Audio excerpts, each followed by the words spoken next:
हमारे प्रिय आत्मन, अभी कुछ हमारे यहाँ, जैसा आप जानते हैं कि यहाँ थोड़ा पहाड़ों पर नेटवर्क का इशू होता है और वो हो रहा है। कल भी था, आज भी था।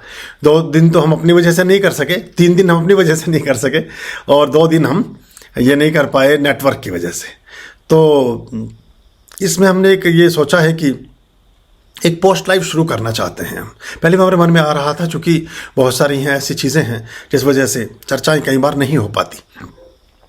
तो पोस्ट लाइव का लाभ ये होगा कि आपके प्रश्नों को हम ऐसे ही शामिल कर लेंगे।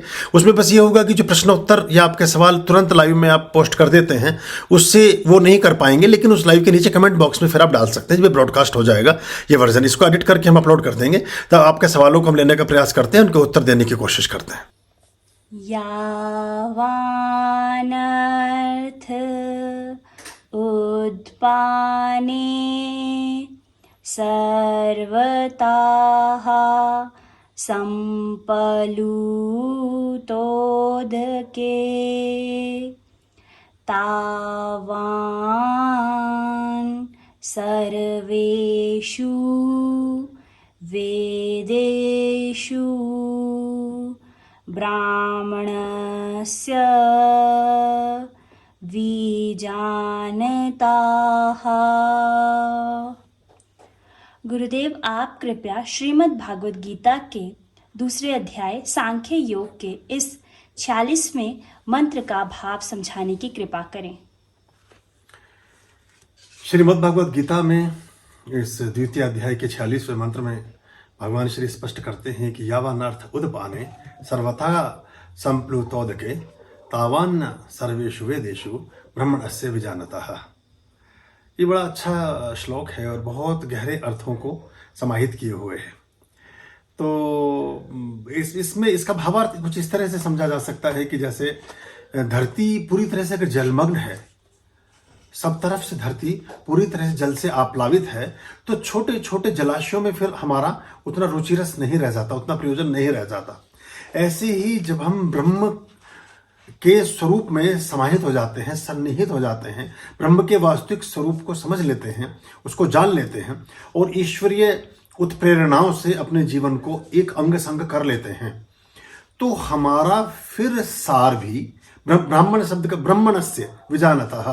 तो एक आगे जो ब्राह्मण है, जो ब्रह्म के अणु को जानता है, यहाँ ज्ञानी के बारे में बात हो रही है, तो वो फिर उसका वेदों से या बाकी शिक्षाओं से या बाकी दिए जाने वाले उपदेशों से भी उतना ही प्रयोजन रहता है जैसे बड़ा जलाशय प्राप्त हो जाने के लिए छोटे छोटे जलाशयों की आवश्यकता नहीं हो जाती।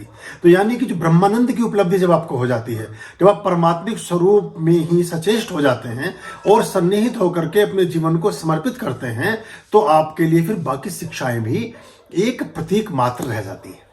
आर्यन गुरुदेव, आज के प्रश्न इस प्रकार है। योगी राहुल शास्त्री, मेरे कज़न ब्रदर और उनकी बहन जिनकी उम्र 45 वर्ष से ज़्यादा है, दोनों की शादी नहीं हो पा रही है। पंडित जी ने कुंडली में पितृदोष बताया है, इसका क्या उपाय है गुरुजी? नहीं, देखिए, खाली पितृदोष का इसमें लेना देना नहीं है और बहुत सारी चीज़ें देखनी पड़ती हैं, उस हिसाब से फिर चीज़ें होती हैं। और इसका एक सबसे अच्छा तरीका यह है कि जब भी कभी सार्वजनिक अनुष्ठान हो, जो कि अब हमारा होगा 3 जुलाई को, गुरु पूर्णिमा के दिन, गुरुग्राम में हो रहा है, सोहना में। सोहना जो गुरुग्राम के पास ही पड़ता है, वहाँ पर होगा। उसमें आप शामिल हों तो निश्चित तौर पर ईश्वर ने चाहा तो इसमें आपको सफलता प्राप्त होगी। ऐसे बहुत सारे लोग हैं जो इस तरह के अपना टास्क से जूझ रहे थे और अब उनको उसमें सफलता प्राप्त हुई है। ख़ास तौर से जो गवर्नमेंट से संबंधित जॉब हैं या कोई प्राइवेट नौकरी है, और अगर विवाह से संबंधित बात है तो उसमें लगभग सभी लोगों को सफलता प्राप्त होती ही है। तो आप किसी सार्वजनिक अनुष्ठान में आ जाएं, उससे आपको लाभ प्राप्त होगा। खाली पितृदोष भर से बात नहीं होगी, और भी कई सारी चीज़ों के शोधन उसमें करने होते हैं। वो तभी हो सकते हैं जब हम किसी ऐसे अनुष्ठान में या किसी चीज़ में शामिल हो रहे हों। कंचन सठीजा, क्या घर के मंदिर को दोपहर में बंद करना चाहिए? देखिए, अब हम बहुत सारी चीज़ें परमात्मा के उसके हिसाब से चलते हैं और प्रतीकात्मक ढंग से चीज़ें होती हैं। कभी कभी हमारे गहरे संबंध ईश्वरीय उपासनाओं के साथ हो जाते हैं। तो हमें अब दोपहर में आपको अगर सोना है तो हमें लगता है कि अब भगवान जी भी शायद सोएंगे, तो ऐसा करके हम एक संबंध उनके साथ स्थापित कर लेते हैं। तो आप अगर या कहीं जा रहे हैं तो आप बंद करना चाहते हैं तो कर दें, लेकिन ईश्वरीय सत्ता तो प्रतिपल काम कर ही रही है। वहाँ क्या दोपहर है, क्या रात्रि है, क्या सवेरा और क्या शाम, वहाँ तो हर समय सब कुछ चल ही रहा है। हाँ, कुछ विशिष्ट संध्याओं में की गई प्रार्थनाएं विशेष रूप से फलीभूत होती हैं और वो तेजी से आपके जीवन को अच्छा और बेहतर करती हैं। इस सिद्धांत पर हम काम करें तो उन मुहूर्तों का और बाकी चीज़ों का महत्व प्रतिपादित होता है। लेकिन सामान्य अर्थों में और सामान्य ढंग से देखें तो जो आपका जो जुड़ाव है, आपका जो गहरा अर्थ है, वो बहुत मायने रखता है। अभी कल के अखबार में एक चित्र छपा जो जगन्नाथपुरी का था, उड़ीसा का, और वहाँ वो एक डॉक्टर हैं जो बहुत वहाँ के हेड है, मतलब वो MBBS MD हैं, कोई ऐसे डॉक्टर नहीं है, टॉप के सर्जन और फिजिशियन हैं पुरी के, उड़ीसा के। और वो जो भगवान जगन्नाथ हैं उनके हार्ट बीट चेक कर रहे हैं।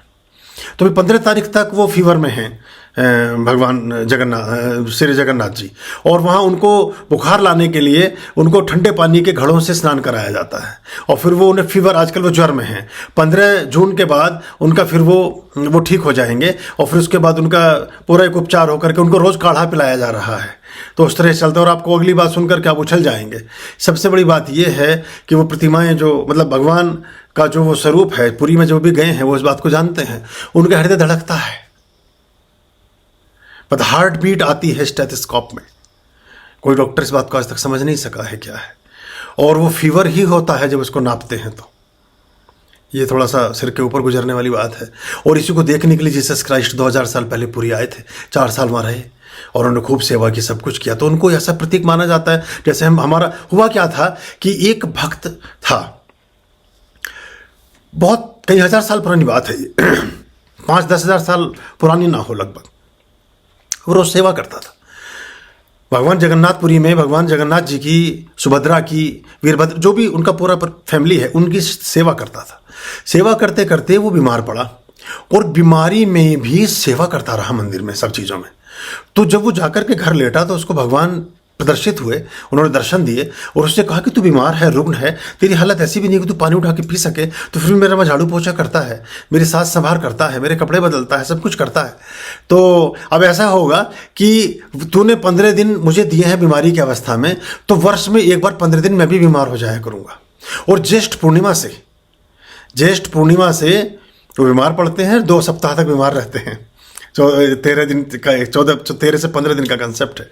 और प्रतिवर्ष उसका पूरा अपने आप में फिर रथ यात्रा शुरू होती है। तो जो गुप्त नवरात्रि शुरू होगी 20 तारीख से, मतलब 19 तारीख से, 19 को फिर वो विराजमान होंगे, सिंहासन पर होंगे और वो सब चीज़ें ठीक हो जाएंगी, हार्ट बीट भी ठीक हो जाएगी, सब हो जाएगी। कोई डॉक्टर आज तक पता नहीं लगा पाया कि हार्ट बीट किस चीज़ की है।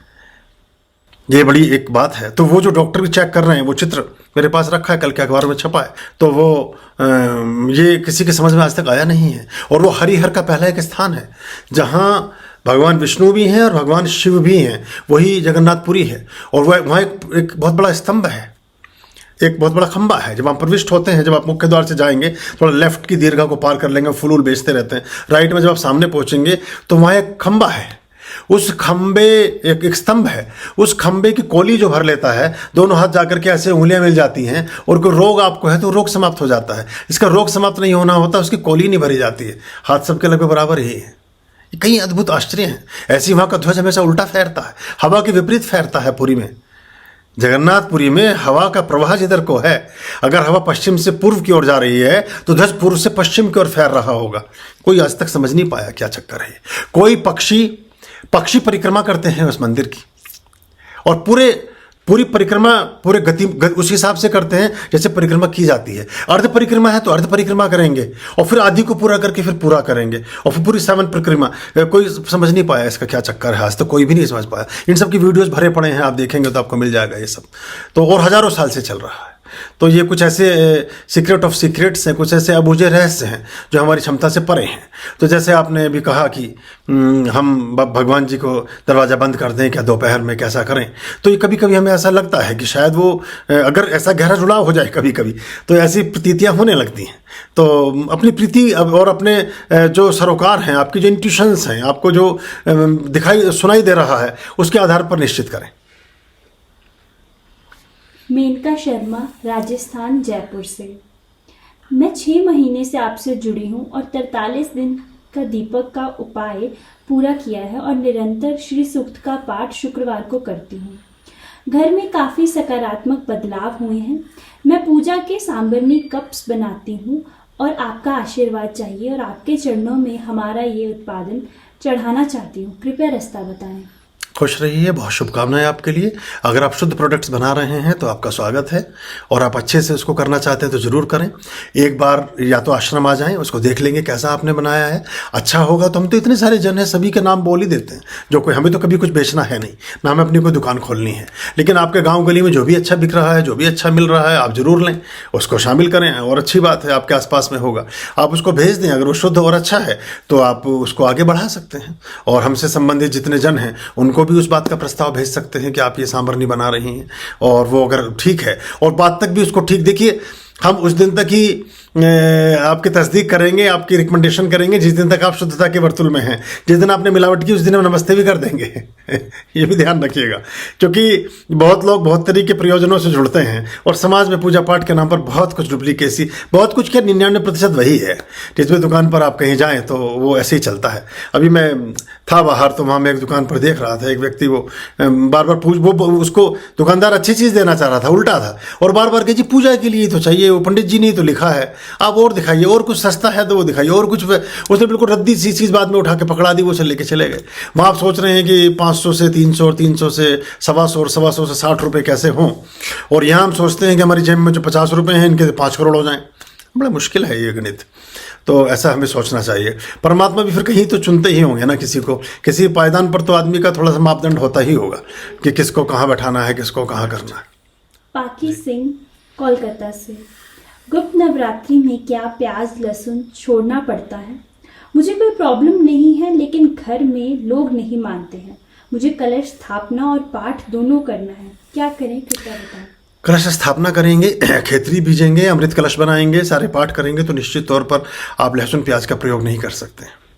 अगर आपने पूरा विधान से नवरात्र कर रहे हैं, जो गुप्त नवरात्र और भी अधिक रिजल्ट ओरिएंटेड होते हैं, अभी 19 तारीख से प्रारंभ होंगे, तो फिर इस बात का आपने ख्याल रखेंगे अगर आपने सारा विधान करना है तो। और आप सिर्फ अजपा जाप कर रहे हैं या किसी प्रकार की कोई विशिष्ट क्रिया कर रहे हैं जिसमें बाकी चीज़ों का समावेश नहीं है, तो एक बार को फिर आप इनटेक कर सकते हैं। ये आपके संकल्प और जो जिस तरह से आप प्रारंभ कर रहे हैं उस पर दारोमदार करता है। ममता तुशीर दिल्ली से, आपके बताए अनुसार शाम में लक्ष्मी जी और दुर्गा जी का पाठ, खड़गमाला आदि करती हूँ।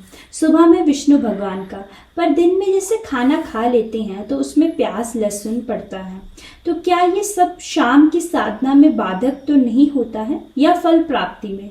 कृपया समस्या का समाधान कीजिए गुरुश्री। लहसुन और प्याज विशेष रूप से जब आप कुछ विशेष तरह की क्रियाएं करें, खासतौर से जैसे अग्निहोत्र कर रहे हैं, पूर्णिमा का कोई अनुष्ठान कर रहे हैं, बड़ा पुष्पार्चन कर रहे हैं, बड़ा विष्णु सहस्त्र नाम कर रहे हैं, उस समय आपको परहेज रखना होगा। लेकिन सामान्य दिनचर्या में, प्रतिदिन की दिनचर्या में कोई दोष इसका विशेष है नहीं। असल में क्या हुआ कि 11वीं 12वीं शताब्दी के बाद से हमें कुछ ऐसा लगा कि कुछ चीज़ें जो विधर्मी कर रहे थे उन चीज़ों से हम बचे।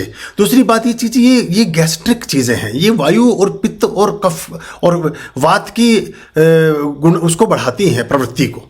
तो क्या होता है, जब आप लहसुन प्याज अधिक खाएंगे तो एक तो दुर्गंध आएगी, और दुर्गंध और सुगंध का बड़ा गहरा संबंध पूजा पद्धतियों से है। सुगंध जहाँ सकारात्मक और अच्छी ऊर्जाओं को आकर्षित करती है, वहीं दुर्गंध बुरी तरह की एनर्जी को अपनी तरफ आमंत्रित करती है, बुरी तरह की पावर्स को आपकी तरफ वो आकर्षित करती है। तो अगर उस समय में ऐसा करेंगे तो हमें मुश्किल होती है। लेकिन अगर 40 मिनट आपको हो गए हैं तो 40 मिनट के बाद में हमारा जो पाचन का प्रक्रिया है वो भोजन हमारा दूसरी तरफ चला जाता है। हमारे जो हमारा अग्नाशय है, अग्नाशय से वो पाचन प्रक्रिया की तरफ चला जाता है। 40 या 50 मिनट बाद या 1 घंटे बाद अगर आप कुछ करते हैं और कोई अच्छा मीठा या कुछ ऐसी चीज़ खा करके कुछ करेंगे या पानी पी लेते हैं, कुछ कर लेते हैं, तो उतना दोष उसमें नहीं होता, निरंतरता की पूजा में नहीं होता है। क्योंकि मुश्किल ये होती है कि जब पूजाओं में, साधनाओं में, विशिष्ट प्रक्रियाओं में बड़ी लंबी बैठकें करते हैं तो फिर आपके शरीर को अलग तरह की शक्ति की भी आवश्यकता होती है। और चरक संहिता आयुर्वेद, जो इसको 5वां वेद कहा गया, वो लहसुन प्याज के गुणों से भरा पड़ा है। और लहसुन प्याज आपको बहुत तरह से आपको शक्ति और ताकत भी देते हैं। तो आप उस तरह से देख लें। लेकिन जब विशेष अनुष्ठान कर रहे हैं, कोई व्रत वगैरह रखा है, तो नहीं सेवन करें। तो उस दिन आप पूजा पाठ अधिक करेंगे। उस दिन उपवास का मतलब होता है परमात्मा के निकटवास। जब परमात्मा के निकटवास है तो सकारात्मक ऊर्जाएं ही आपके शरीर में कार्य करें। लेकिन सारे समय हम रबड़ी ही नहीं पी सकते ना, सारे समय हम दूध ही नहीं खा सकते ना, सारे समय हम फ्रूट्स ही नहीं खा सकते ना। जितने भी तरह की दवाइयां हैं सब एसिड ही तो हैं। ये नकारात्मक ही तो चीज़ें हैं सारी की सारी। तो हमारी कभी कभी नेगेटिव जो हमारी केमिकल कंडीशंस हैं वो हमारी बॉडी को भी शुद्ध करने में भी मददगार होती हैं। अगर हम साबुन का इस्तेमाल ना करें शरीर पर तो आपको बहुत तरह के रक्त संबंधी प्रॉब्लम शुरू हो जाती हैं, आपको त्वचा संबंधी प्रॉब्लम शुरू हो जाती हैं। यानी किसी भी फॉर्म में करें, चाहे मुल्तानी मिट्टी लगाएं, चाहे आप रीठा और किसी तरह का भी इस्तेमाल करें, ऐसी चीज़ जो आपके शरीर से उस तरह के जीवाणुओं को और विषाणुओं को समाप्त करती हो। अगर हम नमक ना खाएं और 5-7 साल नमक ना खाएं तो हमारे शरीर में इंसेक्ट्स अपना घर बना लेंगे, घोंगे, और ऐसे छोटे छोटे जीव जंतु शरीर में घुसेंगे और फिर निकलेंगे नहीं। नमक खाने से हमारी ग्रंथियां, हमारे जो पसीना है, हमारे शरीर का जो तापमान है, हमारे शरीर का जो ऊपरी लेयर है, इसमें जो हवा हम सिर्फ नाक से ही ऑक्सीजन नहीं लेते, पूरे शरीर से हम ऑक्सीजन ले रहे होते हैं। हमारे शरीर में ऐसे हजारों ऐसे रंध्र हैं जिनसे हम प्राणवायु का संचय करते हैं, हम ऑक्सीजन को ले रहे होते हैं। अगर हम पूरे शरीर पर पेंट कर दें तो हम 2 घंटे में मर जाएंगे, भले ही नाक से सांस लेते रहें। पैरों से हम सांस लेते हैं, पैर के तलवे बहुत तीव्रता से काम करते हैं सांस लेने में। तो ऐसे में ये चीज़ें हमें अगर ख्याल में ले लें तो अच्छा चलता है हमारा सिस्टम। तो जो नमक है वो इन रंध्र से उसकी खुशबू बाहर छूटती रहती है हमारे शरीर से और पसीने से और बाकी क्रिया से। तो वो जानवर कभी भी हमारे पास नहीं आते। बहुत सारे इंसेक्ट्स, ये छिपकली या ऐसे जानवर भी हमारे शरीर पर नहीं रेंगते। लेकिन अगर आप ये ऐसा कुछ हुआ, ऐसी घटनाएं घटी हैं, डिस्कवरी पर कुछ मूवीज ऐसी पड़ी हैं कि जिनमें लोग रास्ता भटक गए या कोई प्लेन हवाई जहाज क्रैश हुआ और वो ऐसे वर्षा वनों में या धरती के ऐसे स्थल पर जाके वो लोग गिरे, ऐसे नदियों में या ऐसे जंगलों में, और ऐसे उसमें कि वो फ्रूट्स खा के, पत्ती खा के, कुछ खा के जिंदा तो रहे, लेकिन जो भी जानवर उनके पास आ रहा था वो उनके शरीर पर चिपक गया तो छूट नहीं रहा था। और जब छुटाया तो उसको बिल्कुल शरीर से बाहर खींच करके बाहर निकालना पड़ा। तो अंगूठी पहन रखी तो अंगूठी से काटा लोगों ने, कुछ और चीज़ थी तो शरीर से काट कर उसको बाहर निकाल रहे हैं। तो पूरे शरीर की गतियां बदल जाती हैं। तो ऐसे ही जब आप लहसुन प्याज का प्रयोग करते हैं तो आप थोड़े से निरोगी रहते हैं, आपकी एनर्जी थोड़ी सी ठीक रहती है। उसका कोई बाकी चीज़ों से लेना देना नहीं है तो वनस्पति ही। और हम अगर तमस की बात कहा गया, तामसिक जो अंधेरे में उत्पन्न होता हो, अंधेरे में तो फिर आलू भी उत्पन्न हो रहा है, अंधेरे में तो शकरकंदी भी उत्पन्न हो रही है, अंधेरे में तो हल्दी भी उत्पन्न हो रही है, अंधेरे में तो आपकी अरवी भी उत्पन्न हो रही है, अंधेरे में तो मूंगफली भी उत्पन्न हो रही है धरती के नीचे। तो धरती के नीचे ही सब उत्पन्न हो रहा है, तो ऊपर तो लगता नहीं है ये सब। ऐसी बहुत सारी ऐसी चीज़ें हैं जो धरती के नीचे ही पैदा हो रही हैं। तो ऐसा हमें समझना पड़ेगा। तो खाली उस बात से बात नहीं बनती। हाँ, विशेष विधानों को देखें लेकिन बाकी समय में इनटेक भी करते रहें। कई ऐसे साधक थे, अभी सुन रहे होंगे हमारे इस प्रोग्राम को भी, जिनको हमने लहसुन वाले उपाय से ठीक किया है। वो बिल्कुल अधरंग वाली स्थिति में हो गए थे, लकवे जैसी स्थिति उनके शरीर में हो गई थी। वो जैसे फालिज हो जाता है उस तरह की पोजीशन में चले गए थे। फिर वो जो लहसुन का हमारे उपाय है जो नवंबर दिसंबर में किया जाता है, उससे वो स्वस्थ हैं, ठीक हैं और हमारे साथ जुड़े हुए भी हैं।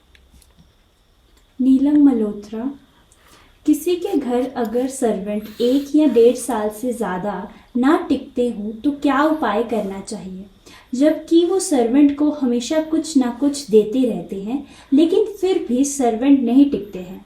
कृपया मार्गदर्शन दीजिए। प्रथम कुंडली, जन्म कुंडली के प्रथम हाउस में, 4th हाउस में, 8th हाउस में और द्वादश घर में 12वें खाने में शनि के होने से कभी कभी ऐसे प्रभाव आते हैं और ग्रहों की युतियों के साथ बन जाने से। और भी ग्रह इसमें रोल प्ले करते हैं। तो आप शनि से संबंधित उपाय करें। और ऐसे जो गरीब लोग हैं, जो मजदूर पेशा हैं, जो गार्ड्स हैं, जो स्वीपर हैं, जो चौकीदार हैं, जो और लोग हैं, मेहनत कश रिक्शा चालक हैं, ऑटो वाले हैं, कुछ और हैं, उनके साथ अपना संबंध ठीक रखें।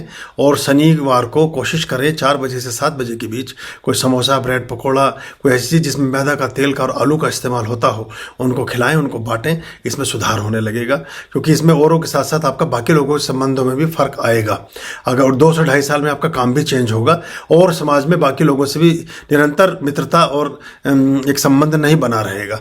तो उसको सबको ठीक करने के लिए आप ऐसा कर सकते हैं। कुसुम चौहान यमुनानगर से। लड़कों की होरा को बढ़ाने के लिए कौन सा पाठ होता है, इस पर कुछ प्रकाश डालें। आपका बहुत बहुत आभार। ईश्वर स्तुति प्रार्थना उपासना का जाप करें, स्वस्ति वाचनम और शांति प्रणम का पाठ करें, वैदिक मंत्रों का पाठ करें, ताज़ा खाना खाएं, घर का वातावरण शुद्ध और साफ रखें, हाइजीन का इस्तेमाल करें, अपने घर में हाइजीन रखें, सफाइयाँ रखें, स्वच्छता रखें, ताज़ा भोजन खाएं, अच्छी नींद लें, फालतू के अलग विचारों से बचें, तो सब चीज़ें ठीक होने लगेंगी। मेघना मोदगिल पुणे से। क्या गरुड़ पुराण को घर में रखना और उसका अध्ययन करना ठीक है? कृपया इस पर कुछ बताएं। गरुड़ पुराण का पाठ प्राय तब होता है जब घर में किसी की अंत्येष्टि के बाद उसके पाठ का एक विधान होता है। सामान्य रूप से कुछ ग्रंथ या कुछ चीज़ें, कुछ चर्चाएं ऐसी हैं जिनको कोई रखना सामान्य जनों के लिए ठीक नहीं है। साधक हैं, कुछ और बात है, कुछ प्रयोग कर रहे हैं, कुछ आचार्य हैं, गुरु हैं, कुछ और हैं, तो रख सकते हैं, लेकिन सामान्य लोगों को घर में ना ही रखना बेहतर माना गया है। ऐसी मान्यता मानी जाती है कि उसको बुलाकर करते हैं, पाठ को करवाने के बाद फिर उस पुस्तक को भी वही अपने आचार्य जो आते हैं पाठ करने अपने साथ ही ले जाते हैं। गुरुजी, अगर द्वारका जी और श्री सोमनाथ जी जाने का अवसर मिले तो क्या लेकर जाएं? रूह मोगरा ले जाएं, रूह मोतिया ले जाएं, पीला चंदन ले जाएं, पीले वस्त्र ले जाएं, एक चांदी की कील लगी हुई, चांदी के द्वारा कीलित बांसुरी आती है, बांसुरी ले जाएं, मीठा पान ले जाएं। ये सारी चीज़ें अच्छी मानी गई हैं। इनका अर्पण करने से आपको प्रसन्नता प्राप्त होगी। अमृता सिंह लखनऊ से। गुरुदेव, क्या चारधाम यात्रा करने से जीवन में किए हुए हर तरह के कर्म, चाहे वो अच्छे हों या बुरे हों, ठीक हो जाते हैं? क्या सिर्फ चारधाम यात्रा करने से हम जीवन भर जो भी पाप कर्म करते हैं उनसे हमारी रक्षा हो जाती है? क्या इसीलिए चारधाम के लिए लोग इतने उत्सुक होते हैं? और अक्सर मैंने देखा है कि चारधाम जाने वाले लोग बूढ़े बुजुर्ग ज़्यादातर होते हैं। आप कृपया इस बात पर थोड़ा प्रकाश डालें। कितनी ही कमबख्त रात हो, दीपक सुबह बुला लाता है। कितनी ही कमबख्त रात हो, दीपक सुबह बुला लाता है। एक कली की अंगड़ाई से सारा बाग महक जाता है। कंकड़ कांटों भरी डगर हो या प्याले में भरा जहर हो, पीड़ा जिसकी पटरानी है उसको हर मुश्किल मरहम है। काबा जाओ, काशी जाओ, गंगा में डुबकियां लगाओ, दिल का देवालय गंदा तो फंदा सारा धर्म कर्म है। रंग रोगन कर देने भर से नया न होता भवन पुराना, सिर्फ गरीबी का मजाक है साड़ी में पैबंद लगाना। गली गली में दिया जलाओ, बंजर बंजर फसल उगाओ, नफरत जब तक राज कर रही सबका सब सरगम मातम है। काबा जाओ, काशी जाओ, गंगा में डुबकियां लगाओ, दिल का देवालय गंदा तो फंदा सारा धर्म कर्म है। तो आप खाली इस विचार से कि हम कुछ भी उल्टा पुल्टा कृत्य कर लें, कोई भी चीज़ कर लें, उससे सारी चीज़ें ठीक हो जाएंगी और उससे हमारा जीवन बढ़िया हो जाएगा, तो ऐसा संभव नहीं है, इतना आसान भी नहीं है। तो लेकिन करना चाहिए, उससे कुछ ना कुछ शुभत्व का उदय होता है। आपने पूछा था अच्छे कर्म तो अच्छे ही हैं, लेकिन कोई बुरे पाप कई बार जाने अनजाने कोई ऐसे कृत्य हो जाते हैं जो हमें नहीं करने थे और हो गए। आप किसी बस में बैठे हैं, बस किसी कुत्ते पर चढ़ गई, आपके हाथ में नहीं था, लेकिन पाप के भागी आप सब हैं, क्योंकि आपकी उसकी मृत्यु में सबका बराबर का योगदान है। तो ऐसे कुछ कृत्य ऐसे हो जाते हैं जो हमारे हाथ में नहीं है। उनकी मुक्ति के लिए, उनकी शुद्धि के लिए, उस तरह की चीज़ों से बाहर आने के लिए जब आप तीर्थ यात्राएं करते हैं, दान पुण्य भी करते हैं, गंगा स्नान भी करते हैं, देव अर्चन भी करते हैं, देव दर्शन भी करते हैं, ये सब मिलजुल करके आपके जीवन को श्रेष्ठ, अच्छा, शुद्ध और बेहतर बनाते हैं। उसके परिणाम आपके जीवन में आने लगते हैं। लेकिन इसका मतलब ये बिल्कुल नहीं है कि आप सोचें कि हम उल्टे पुल्टे जितने मर्जी काम कर लें और दिन जा करके वहाँ हनुमान जी के मंदिर में कोई सवा मनी चढ़ाएंगे और सब जीरो हो जाएगा। इतना आसान नहीं है, ऐसा संभव नहीं है। हाँ, प्रायश्चित का भाव अगर बहुत गहरा है तो फिर कहीं कुछ भी जाने की जरूरत नहीं है, घर में बैठे बैठे भी आप शुद्ध हो जाएंगे। लेकिन सिर्फ आडंबर भर से या ऊपर ऊपर ओढ़ लेने से कि हम कुछ भी उल्टा पुल्टा कर लें और ऐसे दो जगह जाकर के हम एकदम से निर्मूल और ठीक हो जाएंगे, थोड़ा सा इसमें संशय रहता है। अपने जीवन को बेहतर करने से ही आप बेहतर होते हैं। हाँ, यात्राएं जरूर करनी चाहिए। हमारे जितने ज्योतिर्लिंगम हैं, जितने हमारे धाम हैं, जितनी हमारी चीज़ें हैं, उनको खुद भी देखें, अपने बच्चों को भी दिखाएं। रीता गुप्ता आगरा से। सुदर्शन कवच का मंत्र पाठ किस समय किस दिन से करना चाहिए? गौग्रत दीपक में बादाम के तेल की चास लगाकर दीपक प्रज्वलित करके मंत्र जाप करना चाहिए क्या? कृपया बताएं। जी नहीं, बादाम के तेल का दिया बताया गया है, वैसा ही करें। इसमें चास लगाकर इसे मिक्स ना करें, अपनी तरफ से कुछ ना करें। सुदर्शन कवच को जैसे बताया गौघृत में जगाएं, उर्दुगामी बत्ती लें, लाल कलावे की बत्ती ले लें और उसको सुदर्शन कवच को फ्राइडे से शुरू कर लें। उसको रविवार से शुरू कर सकते हैं, गुरुवार से शुरू कर सकते हैं। 3 दिनों में किसी से भी शुरू कर लें, संकल्प लेकर अच्छे से शुरू करें तो वो आपके आरोग्य के लिए बहुत अच्छा है, आपके जीवन को अच्छा बनाने में मददगार है। ओम स्वस्ति अस्तु। आप लोग हमारे साथ जुड़े रहे। अभी ये पोस्ट लाइव का एक नया प्रयोग हमने प्रारंभ किया है और हम समझते हैं कि आपके प्रश्नों को इसमें शामिल कर सकेंगे, आपके सवाल भी शामिल हो जाएंगे और आप तक हमारी बात भी पहुंच जाएगी। और अगर किसी तरह का तकनीकी कोई व्यवधान आता है तो हम उससे भी पार पा लेंगे। आपके जीवन में प्रसन्नता हो, खुशियां रहें, आप हमेशा अच्छे पद पर अग्रसारित हों, आपके जीवन में परमात्मा का वास हो। ओम स्वस्ति अस्तु। ओम नमः शिवाय।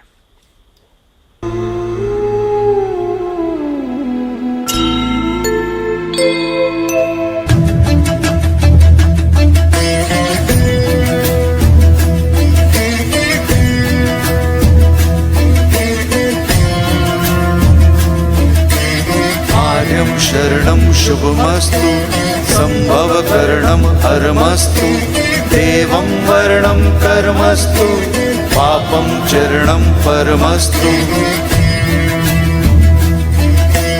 पापं धर्मं मर्मस्तु, तारं कर्मं कर्मस्तु, हृदयं बीजं धर्मस्तु, शोकं दुःखं हरमस्तु, शोकं दुःखं हरमस्तु, शोकं दुःखं हरमस्तु, शोकं दुःखं हरमस्तु।